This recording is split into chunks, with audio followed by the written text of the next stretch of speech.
அத்தை, சட்னி வைக்கவா? தமிழ் நீயே உட்காரு, சாப்பிடலாம். இல்ல அத்தை, நீங்க சாப்பிடுங்க, நான் அப்புறமா சாப்பிடுறேன். நான் கொஞ்சம் லேட்டாவே சாப்பிடுறேன். என்ன தமிழ், அத்தைய நினைச்சு கவலையா இருக்கியா?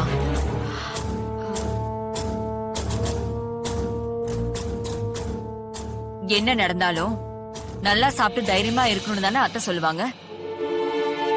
நீ சாப்பிடலங்கிற விஷயம் மட்டும் அத்தைக்கு தெரிஞ்சதுன்னா ரொம்ப வருத்தப்படுவாங்க. உட்காரு, சாப்பிடலாம்.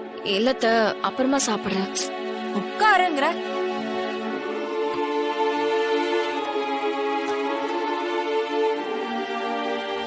தோசை எடுத்து வைக்கிறேன். போதும் அத்தை. சட்னி போட்டுக்கோ.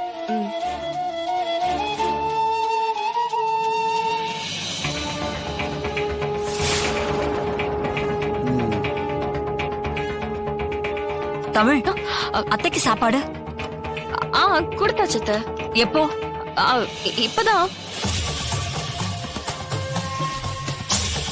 வந்ததுல இருந்து நீ என் கூட தான் இருக்க, நானும் இங்கதான் இருக்கேன், முத்தம்மாவும் நம்ம கூட தான் இருக்காங்க. அப்புறம் எப்படி அத்தைக்கு சாப்பாடு கொடுத்தீங்க?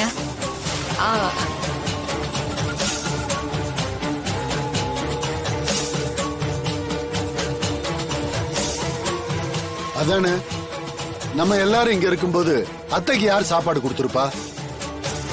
என்ன தமிழ், எங்களுக்கெல்லாம் தெரியாம நீ வேற ஏதாவது திருட்டு வேலை பண்றியா என்ன? அதெல்லாம் ஒண்ணு இல்லையே. ஏன்? சும்மா நடிக்காத தமிழ். நானும் அப்பத்துல இருந்து பார்த்துட்டு தான் இருக்கேன். உன் நடவடிக்கை எதுவும் சரியில்லையே. நம்ம எல்லாருமே இங்கதான் இருக்கோம். ஆனா ஜனாம ரூம்ல எனக்கு வேற யாரோ இருக்கிற மாதிரி ஒரு டவுட் இருந்துட்டே இருக்கு. அண்ட் ரூம்குள்ளேயே நீ யாரையுமே போக விட மாட்டேங்கிற. என்னதான் உன் கணக்கு? சரி, ஓகே, நான் இந்த வீட்டுக்கு ஆகாதவன், நான் சொன்னா யாருமே கேட்க மாட்டீங்க. It's okay, fine, it's okay.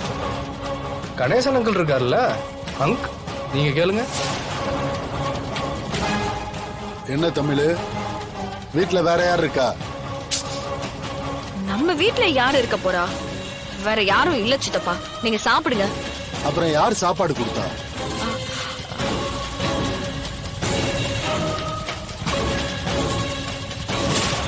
நான் தாங்க கொடுத்தேன். முத்தம்மா, எனக்கு தெரியும், நடிக்காதீங்க, பொய் சொல்லாதீங்க. நீங்க இவ்வளவு நேரம் இங்க இருக்கும் போது அவங்களுக்கு எப்படி சாப்பாடு கொடுத்துருப்பீங்க? அதுவும் முடியாதவங்களுக்கு சாப்பாடு கொடுக்கறதுக்கு மினிமம் 1/2 மணி நேரமாவது ஆகும்.